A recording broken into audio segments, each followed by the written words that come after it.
Here, the 9 days. When do the laws of the 9 days commence? At nightfall on the eve of Rosh Chodesh Av. According to some opinions, the laws commence at sunset, a little earlier. What is forbidden during the 9 days? All forms of rejoicing are forbidden. One must also refrain from certain activities as a sign of mourning.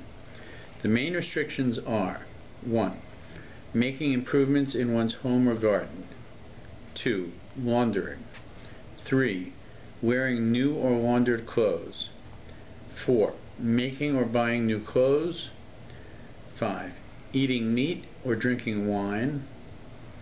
6. Bathing for pleasure. Whoever refrains from rejoicing during the first 10 days of Av will merit to witness 10 miraculous changes that will occur at the end of days. Which types of improvements to one's home are forbidden?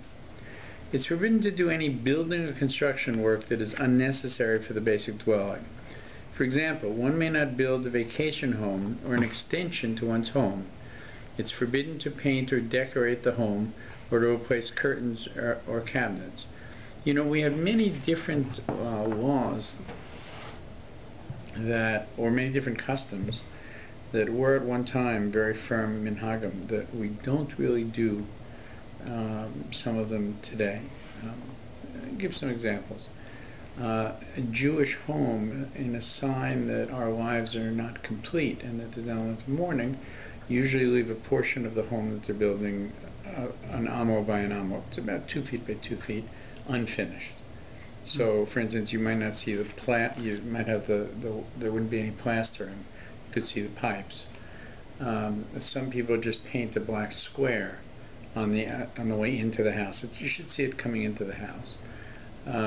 But of course, if you rent, that's not true. And if you didn't actually build the house, you bought the house, it's an issue. Maybe you should, maybe you shouldn't. But it's a sign, and that's all year round.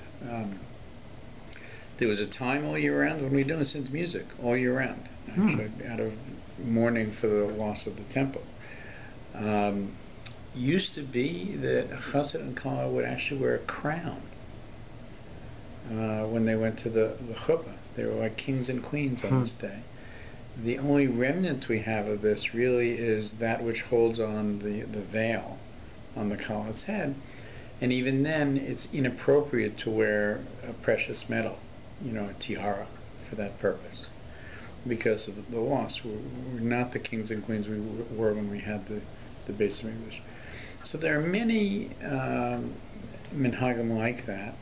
Some have faded. Of course, the breaking of the plate, the klicheres, the china plate at the time of the tenoim, at the time of the engagement, and the breaking of the glass under the chuppah, today have come to mean, although some say that the breaking of the glass was a symbol of concern that people went beyond the limits of merrymaking at a chassid. They went beyond what was appropriate.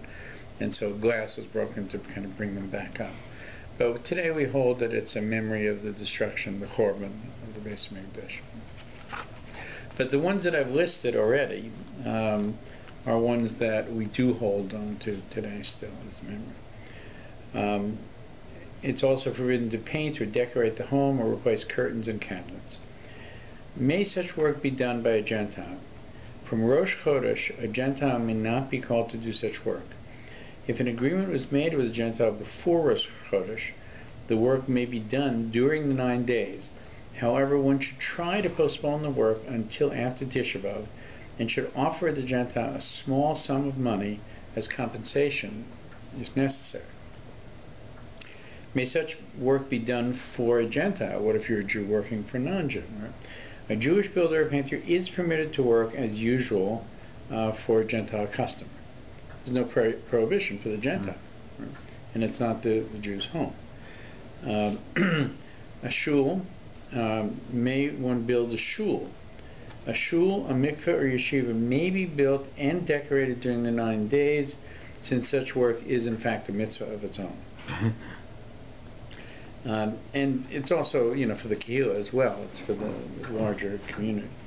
May one make repairs to a house? All repairs and basic upkeep to the house are permitted. If walls have been damaged or mold or dampness, they may be repaired, but they shouldn't be painted. It shouldn't be finished work. You do what you have to prevent the house deteriorating further. May one clean the house as usual? Yes. Some have the custom not to wash the floors except when it is necessary and on Erev Shabbos. The floor should not be polished. Which type of gardening is forbidden? One may not plant anything for pleasure, such as trees, flowers, or grass.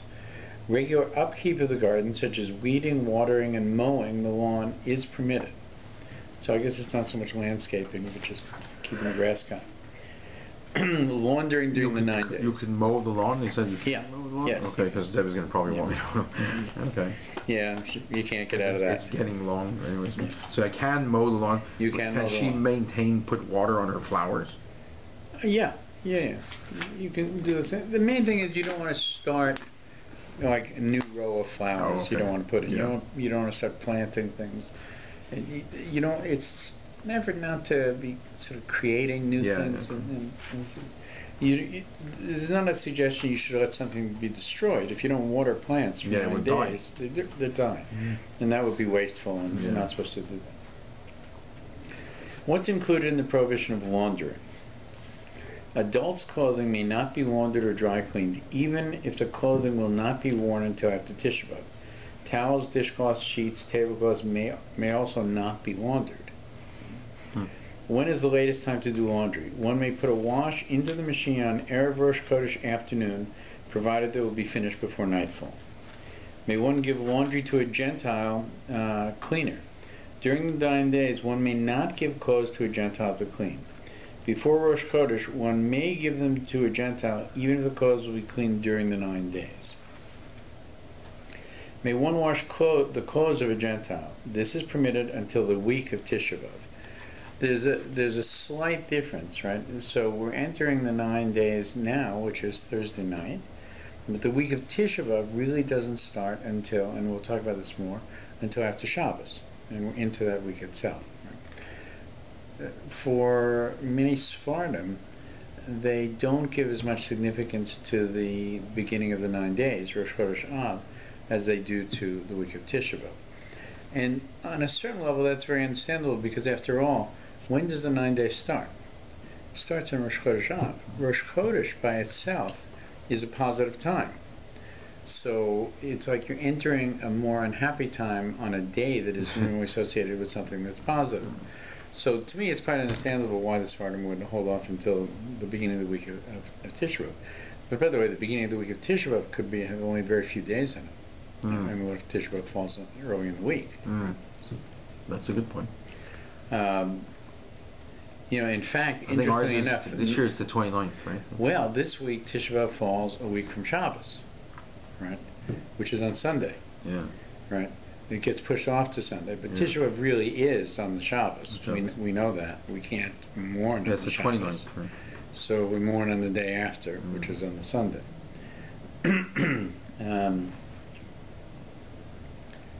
Okay, may one wash the clothes of a Gentile? This is permitted until the week of Tisha B'Av. During the week of Tisha B'Av, this is permitted if done in private. The clothes may not be washed in public unless one's livelihood will suffer severely. It's a question of Marasayan. It looks like you're washing the clothes, right?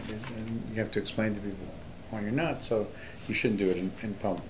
On the other hand, if your job is you're the maid or the housekeeper for a non-Jew, right, and you might lose your job because they can wear clean clothes during the 9 days, and they'll be very upset with you if you say, basically you're saying, I'm going on strike for the 9 days and I'm going to do your laundry.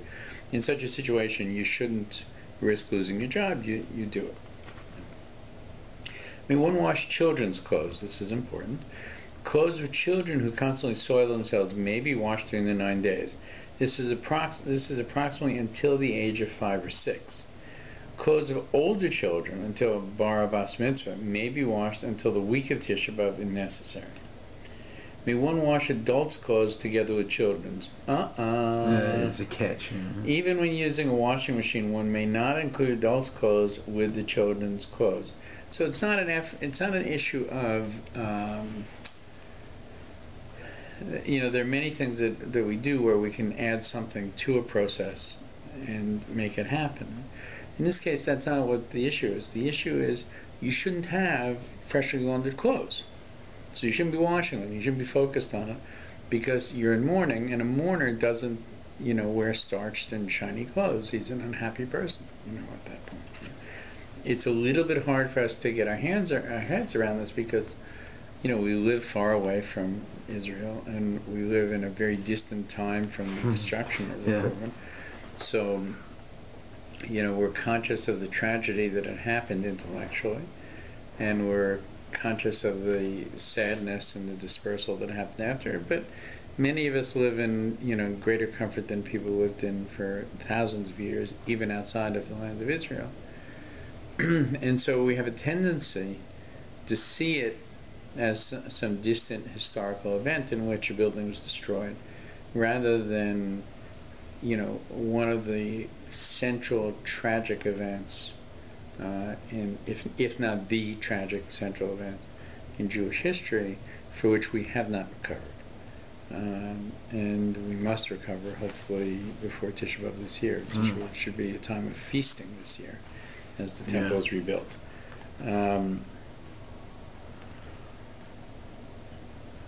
Are there any situations when adults' clothes may be washed? A woman who is required to wear white during the 7 days may wash her clothes and sheets if necessary. A person who does not have clean clothes to wear on Shabbos before Tisha B'Av may wash what is required on Thursday or Friday. And the person who has only one garment of a particular type may wash this garment when necessary until the week of Tisha B'Av. The same applies to a person who has many garments, but they are all dirty. According to some opinions, such clothes may be washed in hot water without detergent, even during the week of Tisha B'Av. Tisha B'Av always comes in the summer, so sometimes it's an issue not of dirt, but of sweat. So rinsing out clothes, you don't need to use detergent in that situation to get the sweat out. You just need to rinse it very thoroughly. May such clothes be hung outside to dry? No. Since this may arouse suspicion that one has done something wrong, the wet clothes should be hung indoors or dried in a machine. This is central to the concept of Maras Ayin in general, right? Is what is the issue when you're hanging your clothes during the 9 days outside? It's two issues. Right? A person seeing it has three possible explanations. One is this explanation. You're not violating the law. It's something you're required to do for your child, or because you only had one shirt or two shirts and you had to wash it, so you had something to wear, or it's soiled and it has to be washed. That's one possibility. Right? The other possibility is someone passing by will say, "Oh, I'm not somebody who's a scholar, but after all, the person who lives here is a observant Jew, and he's washing his clothes, so I guess it's permitted to wash clothes. I'm going to go home and wash my clothes." So without saying a word, you've actually given a person permission to violate the code of Jewish law. Big problem.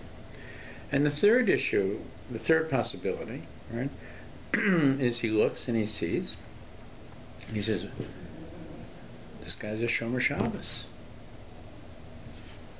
What, he's some kind of hypocrite?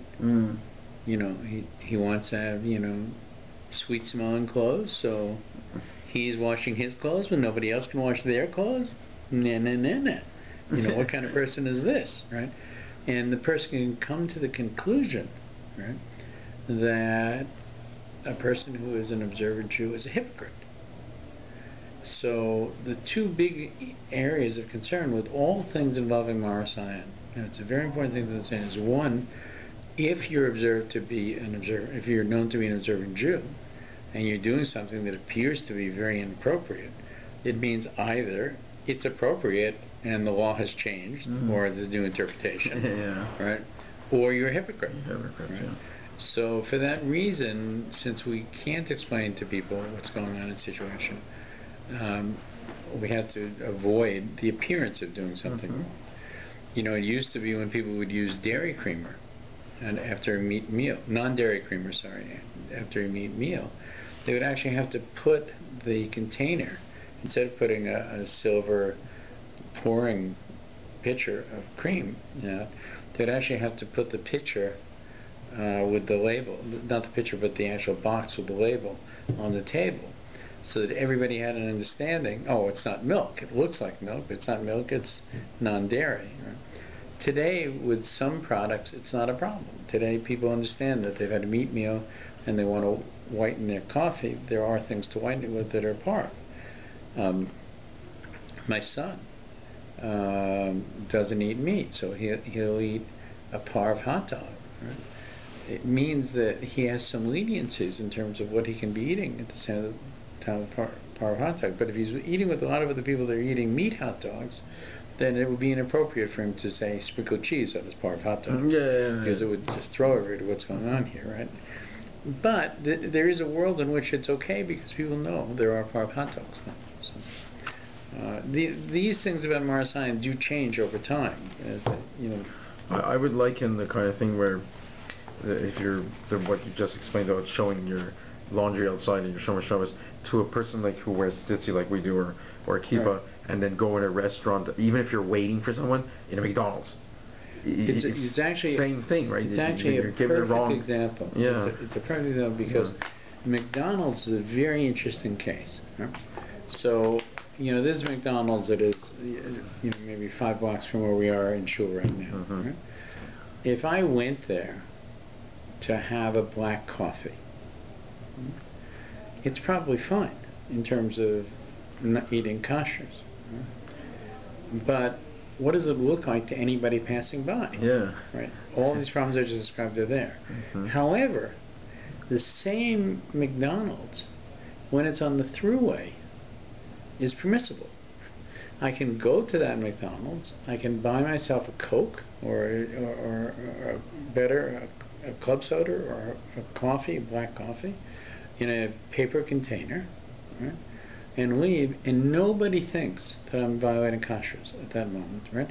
Because everybody understands, it's a throughway stop. He's gone to do what he has to do and to get, a cold drink, and he's off and in. He's not sitting there eating, a double bacon cheeseburger. And everybody understands that. But if you do it in the middle of the city, all the problems develop. So it's a perfect example of the niceties of Marasayan, where it is permitted in one place but not permitted in another. So may one spot clean a stain on clothing. If the stain is noticeable, one may clean it. Okay. If the stain is not noticeable, one may not clean it.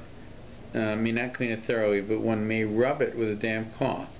If the stain will become permanent, if not cleaned immediately, one may clean it. Okay. That's an interesting statement. If it's not noticeable, is a stain? I don't know. Yeah. May one spot clean a tablecloth only if the stain will become permanent, if not cleaned immediately, or if one has no other tablecloth. I'm sorry, what did you say? It means you don't want to ruin it. Yeah, that's right, because the stain can set. Stain finished, and you guys throw it out. Right? That's right. Some tablecloths are pretty expensive. And the rabbis of old were very conscious of not being wasteful. It was a very big concern. Wasteful in food, wasteful in exactly eating. Loaded with cash, these guys either. Yeah, resources were very limited, much more than they are for us today. Yeah. And so they were very conscious that waste is something that you really should avoid doing, and would work hard to not to find ways to avoid do it. What if a child soils his sheets? One may wash the sheets. May a woman wash a sheitel, a wig? A sheitel is an item of clothing and may not be professionally set. If it is dirty and she does not have a clean one to wear, it may be washed until the week of Tisha B'Av. It is permitted to comb or brush a sheitel. May one brush dusty clothes? Yes, this includes a hat or shoes. May one polish shoes? There are different customs about this. One may polish shoes in honor of Shabbos. May one do ironing? Ironing is forbidden during the 9 days. This includes Shabbos clothes. Why is it forbidden to wear new or laundered clothes? A person who has lost a close relative may not wear laundered clothes for 30 days. In a similar vein, it is forbidden to wear laundered clothes during the 9 days as a sign of mourning. One may certainly not wear any new clothes during the 9 days. Must one wear dirty clothes for the 9 days? No. Although it's forbidden to wear freshly laundered clothes, one may wear clothes that have been worn for a short time. Therefore, a person should prepare the clothes that he wishes to wear during the 9 days by wearing them for a short time before Rosh Chodesh. For how long must the clothes be worn? Until the feeling of freshness has been lost. This is after approximately half an hour under normal conditions. May one iron clothes after wearing them for a short time? No, since this restores the freshness. Must one prepare Shabbos clothes before Rosh Chodesh? No, the main custom is to permit wearing freshly cleaned clothes in honor of Shabbos. May one wear new clothes on Shabbos? New clothes of major importance may not be worn. New clothes of minor importance, underwear, socks, shirts, may not be worn unless one has nothing clean to wear. One of the reasons you don't wear new clothes is that the tradition was with new clothes, you would say Shekionu. Right? So what does Shekionu mean? Well, you're thanking God for having reached the season. Yeah. We thank God for reaching the season of Tisha B'Av, that it shouldn't be Tisha B'Av. It shouldn't be a time of mourning. Nobody looks forward to the sadness that we undergo during this time. So Shekionu would be almost masochistic to say. So we avoid doing things that would cause us to say Shekionu.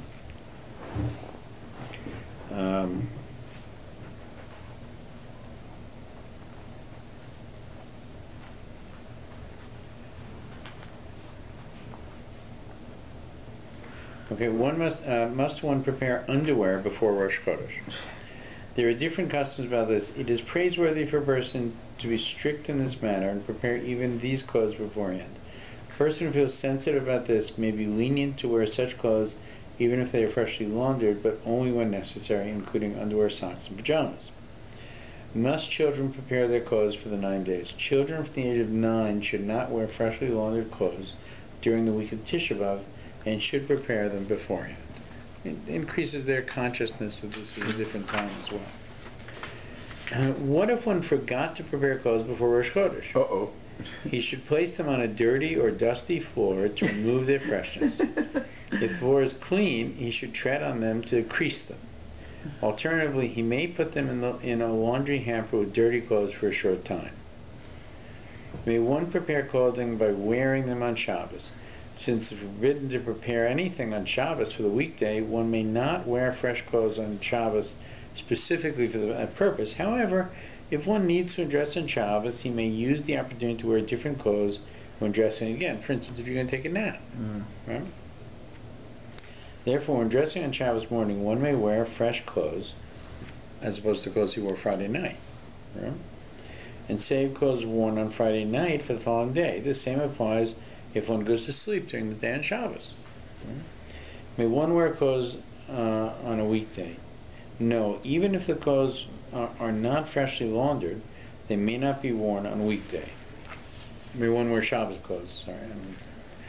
From what time on Erev Shabbos may one change into Shabbos clothes? From Mincha Katana. According to some opinions, one may change for Shabbos at whatever time one usually does. Must one change into weekday clothes on Motzei Shabbos? According to some opinions, one should change into weekday clothes after Havdalah.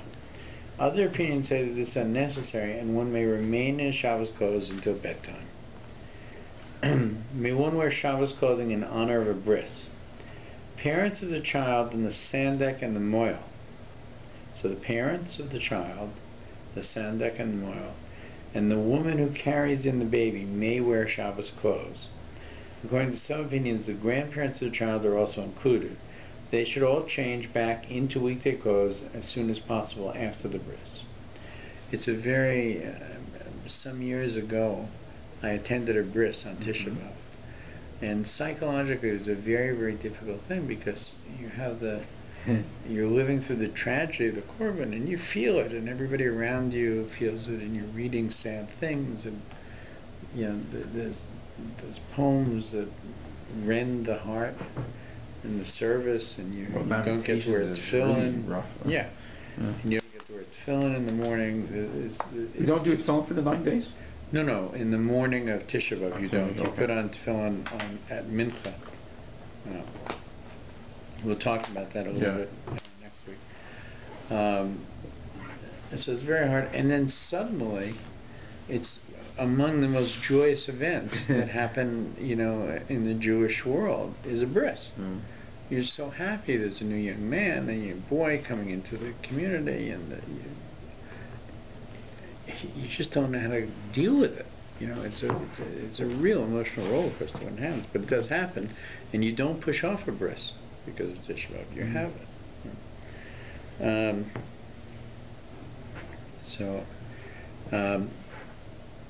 May one wear Shabbos clothes and on a wrist. The parents. Okay, we did that already. May one wear Shabbos clothes in honor of a Pidyon Haben, the redemption of the firstborn. The parents of the child and the Kohen may wear Shabbos clothes only. May one wear Shabbos clothes in honor of Bar Mitzvah. The parents of the boy may wear Shabbos clothes if the celebration is held on his birthday. Since one may not wear new clothes during the 9 days, the boy must remember to wear his clothes for a short time before Rosh Chodesh. Clothes that require the bracha of Shekianu should be worn before the 3 weeks on a Shabbos before what? Yeah, so you get it over with. Yeah, or on a Shabbos before Rosh Chodesh. Okay. May one wear Shabbos clothes when going on a date? Yes, and this is because, of course, marriage and couples is very, very important in our community. May a woman wear jewelry during the 9 days? Yes. May one use fresh bed linen? It's forbidden to change bed linen during the 9 days, even in honor of Shabbos. Therefore, one should change the linen 2 days before Rosh Chodesh in order to use them before the 9 days. A woman may change her sheets at the start of the 7 clean days. May one provide clean bed linen for visitors? Yes. Similarly, a hotel is permitted to change the linen for guests who arrive during the 9 days. Nevertheless, a person who is staying at a hotel for several days must request that his sheets should not be changed until after Tisha B'Av. May one use fresh towels? Freshly laundered hand towels and bath towels may not be used during the 9 days. Therefore, one should prepare several towels before Rosh Chodesh by using them at least once after they have been laundered. If all the prepared towels became completely soiled during the 9 days, it is permitted to use a fresh one. Also, a fresh hand towel may be used on Shabbos. May one use a fresh tablecloth? A freshly laundered tablecloth may not be used unless the tablecloth becomes completely soiled. A fresh tablecloth may be used on Shabbos. Okay, we'll continue. Making and buying clothes during the 9 days. So, let's see. How much more of the 9 days? We still have a bit more. Are you okay with this? Yes. Okay. No problem. Making and buying clothes during the 9 days. What is included in the prohibition of making clothes? One may not make any new clothes, whether by sewing, weaving, knitting, or any other method, including gluing, by the way. But this is making of clothes. Yeah. What if I wanted to make a model? Make a A model of a rocket or a model of a car or something. It uses glue on a Sunday.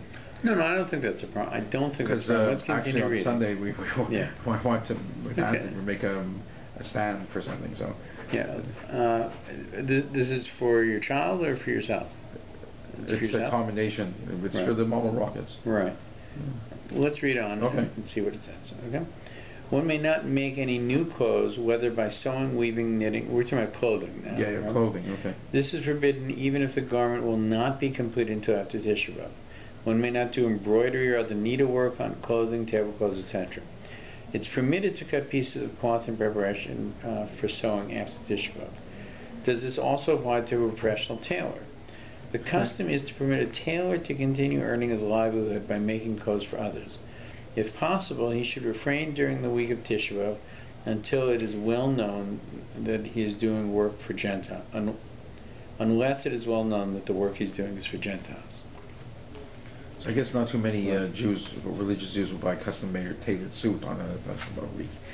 Yeah, it's interesting that during the time of the 3 weeks, I had Italian tailor, right, and Italian barber rather, and he told me that it was this was the time of the year that the Jews are trying to bankrupt the barbers, because nobody would come in. Mm-hmm. And by the way, there are many meat restaurants where the owners take a holiday during the 9 days because people are not buying meat, right? Well, I guess if it's a or like a kosher restaurant, and they sell meat, where are you going to buy? That's right. If it's a Fleischik restaurant, then that's a good point. There's no such thing. Maybe Dr. What's a thing would probably not be open. I don't know. Dr. Lawful might be or might not be. I know that Joe Boo's, which is a meat place, he closes. He used to have a special 9 days menu, which was mostly fish. That he served during that. Okay. And does this prohibition also apply to a professional tailor? We answer that. May one make wedding clothes for a chassan or kala? It is permitted if there's not sufficient time to do this after Tisha B'Av. May a girl learn to sew? This is permitted if cancellation of a class will cause financial loss to the teacher. If possible, classes should not be held during the week of Tisha B'Av. It is forbidden to practice making clothes at home unless the cloth will be discarded. May one repair garments? Simple repairs are permitted when necessary. For instance, sewing a tear, adding a patch, sewing a button. According to most opinions, it is permitted to shorten or lengthen a garment. May one instruct a Gentile to make or alter a garment? This is permitted if the garment will not be ready until after Tisha B'Av, nevertheless, it is praiseworthy to refrain from doing so. May shoes be repaired? Yes. Even professional shoe repairs are permitted. Shoes are important. And by the way, very often people only have one pair of shoes. Yeah. So if you didn't repair them, you could be prevented from doing your job, doing the work, whatever. May one tie tzitzit on a garment? Yes. Yeah. It's a mitzvah. Which types of clothing may not be purchased? It's forbidden to purchase all types of clothing, including those that do not require the bracha of shekianu, e.g. shoes, socks, underwear. This applies even if one does not intend to wear them until after Tisha B'Av. May one buy second-hand clothes? It's forbidden if such clothes will give pleasure. May a chassan or kala buy clothes for their wedding? This is permitted if they will not be able to buy them after Tisha B'Av. May one buy a new talis? No. One may buy a talis katan, a small set of tzitzit, even during the 9 days, if one has no others to wear. What about bed linen and towels? No. What if there's a special sale during the 9 days? Special sale. One may buy items on such a sale if there's a considerable savings, and one will not be able to find them again at that price till after Tisha B'Av. It's a very important point. Yeah. Is that again? It's avoiding waste. What if one has no suitable footwear for Tisha B'Av? Right? Because on Tisha B'Av, what don't we wear? You don't wear leather, right? That's correct. We don't wear leather shoes. Is that the whole 9 days, or only the Tisha B'Av? Tisha B'Av and Yom Kippur. Or the actual? Yeah, on the. That's day. Right. Because last time when we came here, I brought my Crocs. Right. Yeah, that's right. It's interesting. Now there's a debate the last couple of years about Crocs. Crocs is rubber. Well, the reason you don't wear leather, right, is because leather was much more comfortable than the alternative, right? In ancient days, the Crocs are tremendously comfortable. Right. The problem with leather is because it's supposed to mean comfort? That is a sign of comfort, sign of elegance, sign of a whole set of things, but mostly comfort, right? As opposed to what the alternatives were, which might have been straw or other things that were woven together, right? So, but Crocs are very comfortable. So there are some people who won't wear Crocs because of that. Although clearly that's not, that is permitted. Halakhically to wear Crocs, and many people do wear Crocs. Yeah. That's the only other shoes I have that's on leather. And there's not really an issue of it. Other people understand that there is a mystical element dealing with leather, touching the ground, not touching the ground, all those kind of things. So it really is about the leather itself. What if one has no suitable footwear for Tisha B'Av? Since it's forbidden to wear leather shoes on Tisha B'Av, one must remember to buy suitable footwear before Rosh Chodesh. If a person forgot to do so, he may buy simple, cheap footwear during the 9 days. May one buy clothes for children? No. By the way, this whole question with leather is sometimes a big problem because mock leather, fake leather, is so good sometimes you can't tell that you can't tell by feeling it. And I know one person who used to actually smell new shoes because he could smell whether it was leather or plastic, that it was looking like leather, but he couldn't tell by feeling it. May one buy or give gifts? It's permitted to buy an inexpensive gift, i.e. on the occasion of a bris or bar mitzvah. It is forbidden to buy or give expensive gifts that will give considerable joy, i.e. an engagement ring. Clothes may be bought even as a gift for a newborn baby. If they were bought before the 9 days, they may be given during the 9 days. May one buy new furniture and appliances, fridge, stove, etc. It's forbidden to buy important items during the 9 days, since they bring a person much pleasure. If the old item broke during the 9 days and cannot be repaired, a new one may be bought if needed urgently. May one buy small household items? It's permitted to buy items of minor importance that are needed regularly in the home, pots, pans, plates, etc. May one buy svarim? One may buy svarim that are needed for Torah study during the 9 days. So be a little careful about buying things that you might not buy. I think we're coming to the last chapter on the 9 days. So, you said you can buy svarim. You can't buy Hebrew. You can't buy. You can buy svarim, but it should be svarim that are about 9 days. Okay. The 9 days. So it's not like buying Chumash commentary. Yeah. Okay. No, you should live with the ones you have right now for next week and a half. Okay. Eating meat and drinking wine during the 9 days. Why is it forbidden to eat meat and drink wine during the 9 days? Right? Eating meat gives a person pleasure. Yeah. In order to remember the animal sacrifices, and second, in order to remember the animal sacrifices that ceased during the destruction of the temple. Is it forbidden to eat poultry? Yes. Rats. May one eat food that was cooked together with meat or poultry? No. May one eat food that was cooked in a clean fleshik pot? This is permitted even if the pot was used for meat in the last 24 hours. So chicken is considered meat then? Yeah. Poultry can't have chicken? No. Okay. Still meat. Okay. Yeah. I figured I'd give up the steaks, but I can't eat chicken even still. So. All right. Until the age of... may children eat meat? Until the age of 3, children may not be restricted at all. For children between the ages of 3 and 6, opinions differ whether they should be restricted. According to some opinions, they may eat poultry but not meat. And the parents cannot help them eating this poultry. Okay. From the age of 6, children may not eat meat or poultry. A child who is frail and would benefit from eating meat does not need to be restricted, irrespective of his age.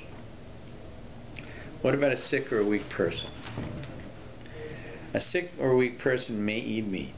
A healthy person who has a limited diet and is unable... For instance, the person who has had a major operation and the doctor says, meat protein is very important for you, you could eat it, although there are clearly other forms of protein that a person could have in order to make sure his body has enough protein to heal. Because when you're healing from surgery, you need much more protein than under normal conditions. Yeah, under normal conditions. So that's right. But there are other forms of protein than meat protein, and many of them are actually healthier than meat protein. But that's a nutrition class. My wife will do that one. Yeah, okay. A child...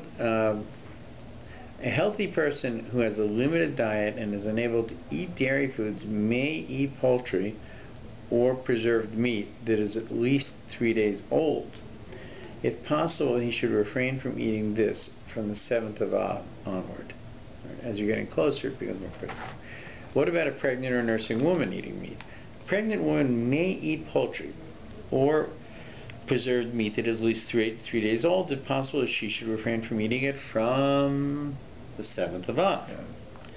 A woman who's given birth may eat meat during the first 30 days following the birth. She should refrain from eating from the 7th of Av, unless she isn't feeling well. Yeah. And if on top of it she's not feeling well, then she should. A nursing mother may eat meat if she feels that refraining from it will be detrimental to her milk. May one eat meat on Shabbos? It is a mitzvah to eat meat on Shabbos, even during the 9 days. If a person accepts Shabbos early on Friday afternoon, he may eat meat even before sunset.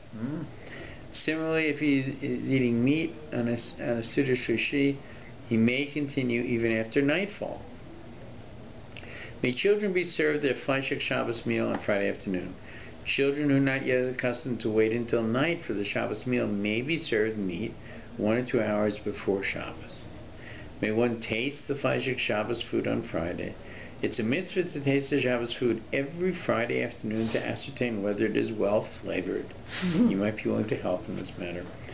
However, during the 9 days, the food may not be swallowed, but should be spat out. So you can taste it and spit it out, because eating is not defined by putting food in the mouth, but by swallowing. We know the law on Pesach, right? That there's a question of you have to eat your matzah within a certain time frame called the chilas pras. So many people put a great deal of matzah in their mouth and chew it for a long time until it's very digestible, and they don't start the clock running on the period of time which they have to eat their matzah until they swallow. Right? So they get a big head start on the rest of their matzah because they've chewed it well and it's not been timed against them. As opposed to if you eat a little bit, swallow it, that's when the clock begins. So eating is defined by swallowing. Even tasting is not considered swallowing. A bracha should not be recited, obviously, when you taste it. May one eat leftover Fleischig foods at Moav Malka? What do you think?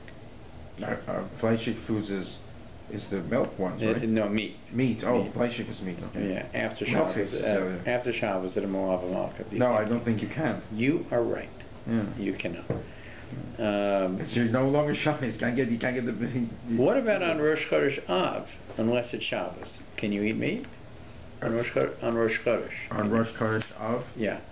Can you? No, I don't think so either. Right again? Yeah. Even though it's Rosh Chodesh, you can't, unless it falls on Shabbos. Then you can, It's not happening. Shabbos is the one that's mitzvah to eat meat, right? You're supposed to eat meat.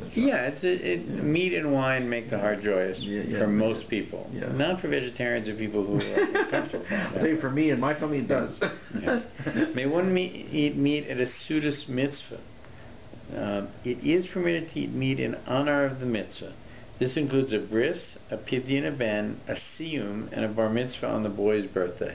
Of course, weddings, it doesn't apply because... We don't have any weddings during the 3 weeks. Yeah, we don't have weddings. Who's going to have a wedding this time? But there are other kinds of mitzvahs that you can have. By the way, the siyum hashas, the great siyum hashas, at the end of the cycle. Happening... It happens right after Tisha B'Av. Not on Tisha B'Av, but right after. But it could fall during the 9 days. It's possible. May one invite 1 or 2, right, or something like that? What? It's August 1 or 2, or whatever. Yeah, August 1. May one invite any number of guests to such a meal. Before the week of Tisha B'Av, it is permitted to invite whoever one would normally invite to such a celebration. This includes relatives and friends. During the week of Tisha B'Av, only 10 men may eat meat. Wait a second. What? During the week of Tisha B'Av, only 10 men may eat meat. Besides, okay. Wait a second. Oh, we're talking about a Sudas mitzvah. Sorry. Okay, so the question is, may one invite any number of guests to such a meal, to the Sudas mitzvah? Before the week of Tisha B'Av, it's permitted to invite whoever one would normally invite to such a celebration. This includes relatives and friends. But during the week of Tisha B'Av, only 10 men, a minyan, men may eat such a meal besides the celebrant and his close family. Other guests may participate in the meal, but they must refrain from eating meat. You have to get in on the action for one of the 10 men.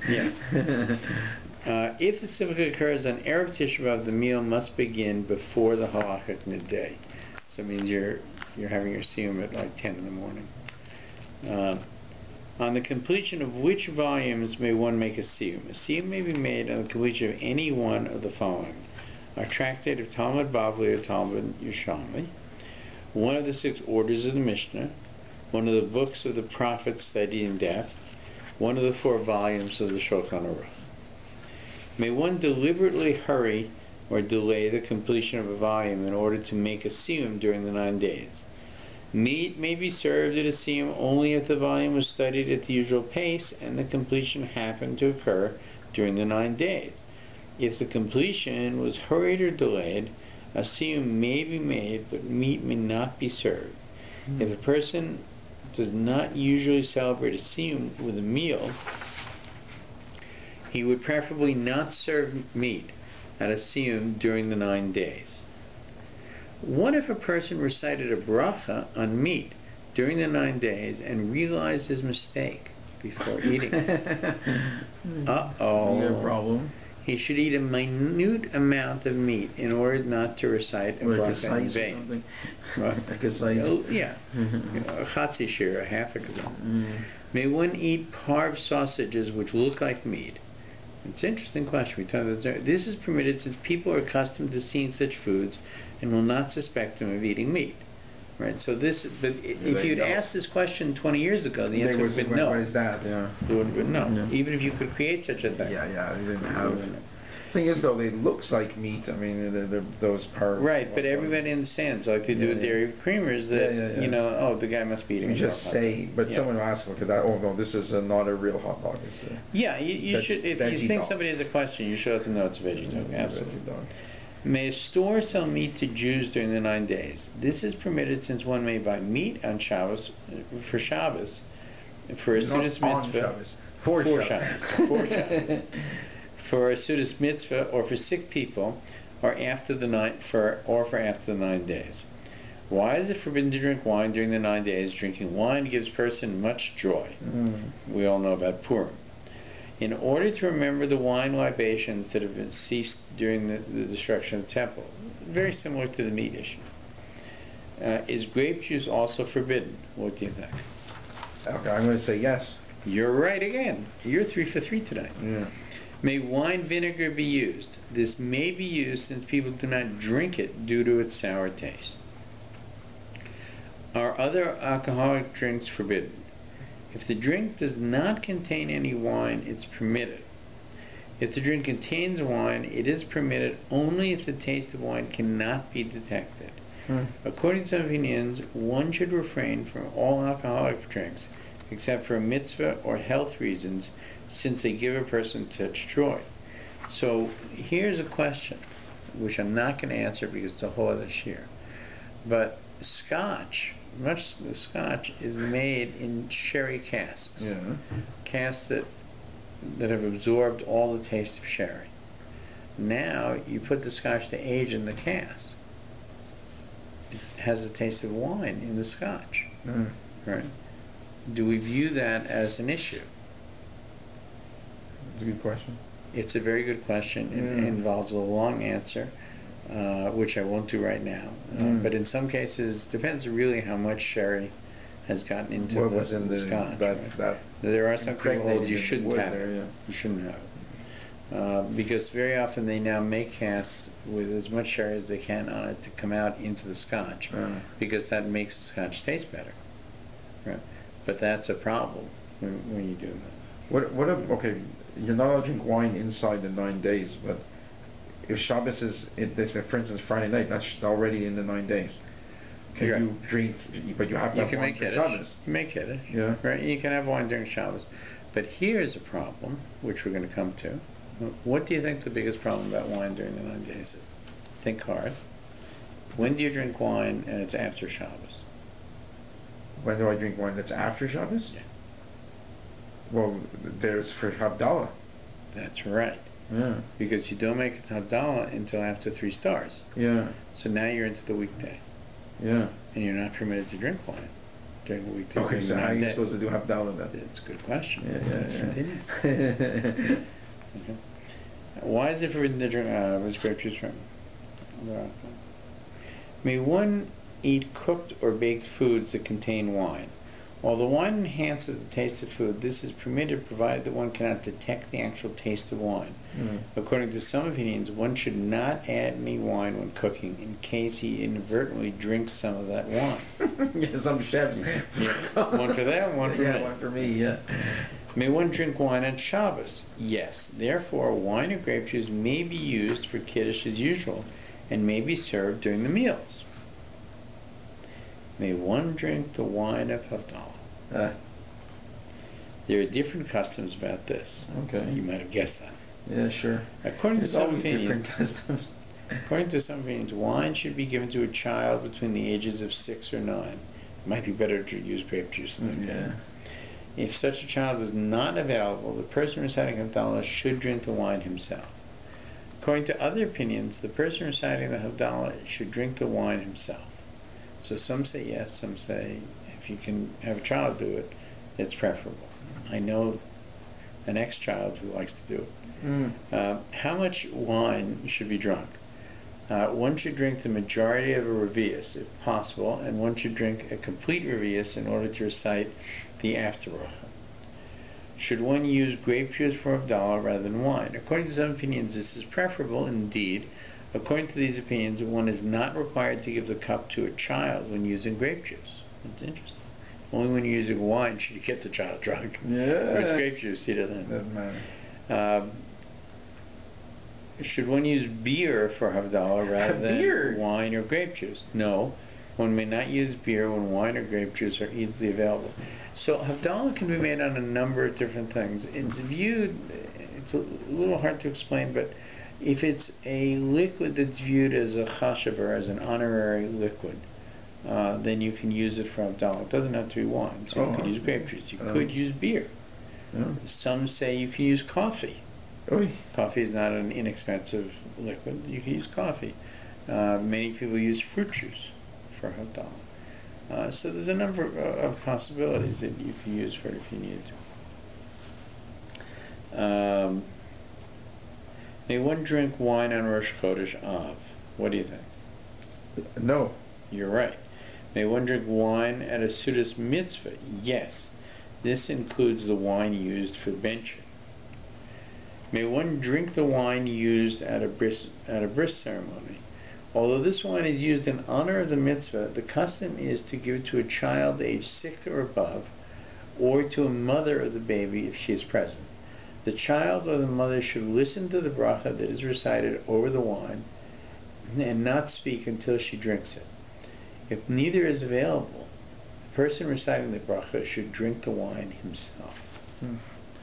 What if a person recited a bracha over wine or grape juice and realized his mistake before drinking it? He should drink a minute amount of the wine in order not to recite a bracha in vain. Okay, and I think we're coming to the end. Yes, the last one. Very important one. Bathing during the 9 days. Oh, okay. What is included in the prohibition of bathing? It's forbidden to bathe or wash oneself for pleasure, but permitted for basic cleanliness. Therefore, under normal circumstances, one may not wash any part of the body with hot water and may wash only the hands, face, and feet with cold water without soap.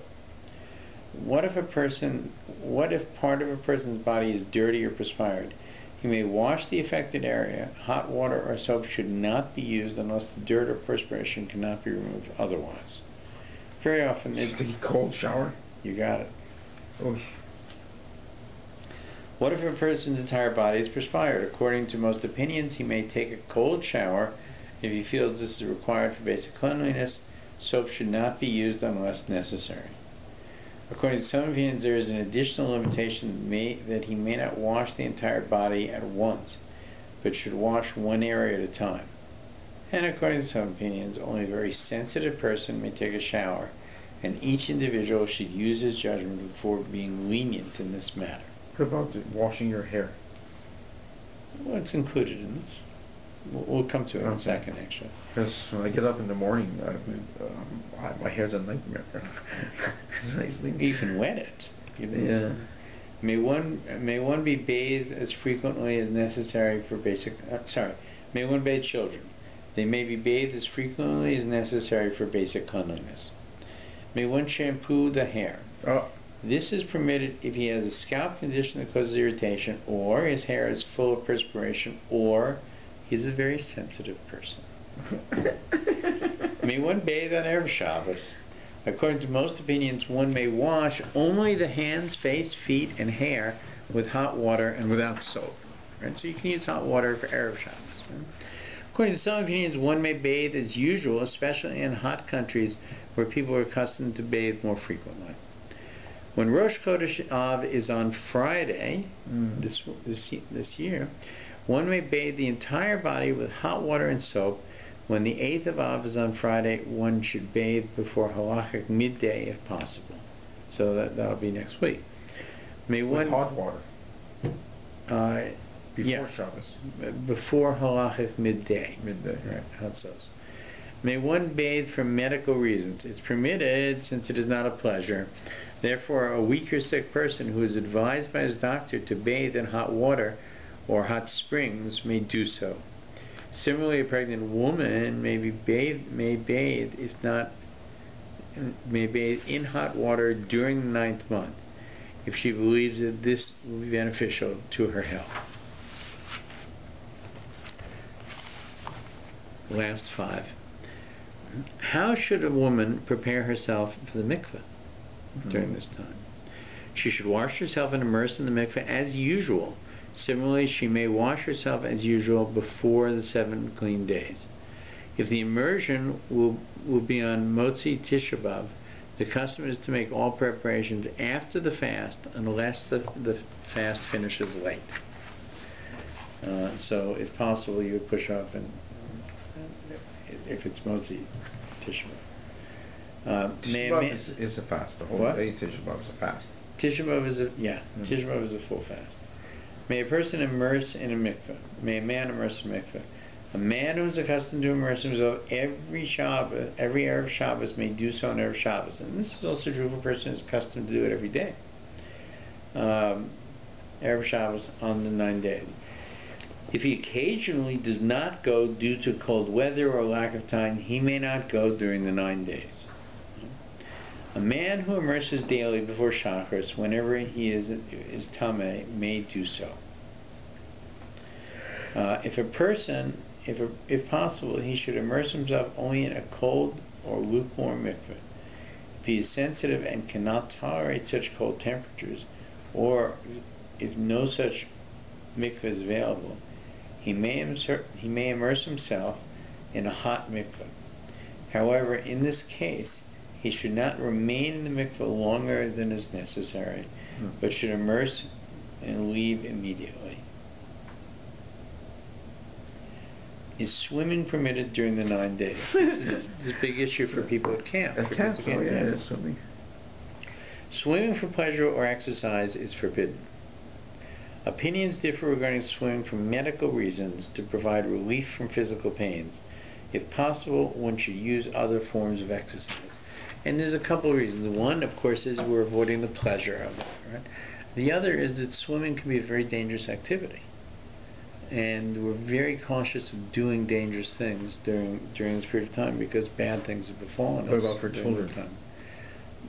We should be careful. Yeah, better to use a sprinkler than to swim. Josiah's Gan Shalom camp is probably take that into consideration. Oh, for sure. Yeah. They'll use sprinklers, most likely. That's my guess. Right? No, I mean, he's finished now. He may be finished now. Right. Many camps actually end just before the holidays begin, in order to because the next week because it gets much harder to take care of the kids during that time. If possible, one should use other forms of exercise. What other activities should be avoided during the 9 days? Since the fortune of Jewish people is not favorable during these days, one should try to avoid a lawsuit with a Gentile until after Tisha B'Av. According to some opinions, the case should preferably be postponed until after the 15th of Av, Tue Jul, and according to others, until the month of Elul. And the last one is Kiddush Levana recited during the 9 days. The main custom is to wait till after Tisha B'Av. The Kiddush we say when we see the new moon, you'll see that even though it's quite painful, it happens both on Yom Kippur and on Tisha B'Av. Both happening sort of towards the middle of the, actually on the 10th, right? At this time, is that even though people are fasting, and they've gone through the whole fast, and once it's dark, they could eat, they'll say Marav, which you can't say until after you can eat, right? Which until after it's dark, which delays eating. And then they're going to rush home. No. Then they come outside the shul, they look around, if they see a moon, they say Kiddush Levana. They've delayed it till the time. They say Kiddush Levana, they return the documents for Kiddush Levana back into the shul. They go home, and then they break the fast. And breaking the fast is not a big celebration on Tisha B'Av at all, by the way. We'll come to that later. The main custom is to wait till after Tisha B'Av for Kiddush Levana. It should be recited in a state of happiness. Some have a custom to recite it during the 9 days in order to perform the mitzvah as soon as possible, or to avoid the risk of missing the opportunity entirely. And next week we'll be reading Erev Tisha B'Av and Tisha B'Av. Yeah. More about it. So this completes the guidelines to the 9 days we did the 3 weeks, and now we're doing the 9 days, and we'll hopefully cover Tisha B'Av before Tisha B'Av comes.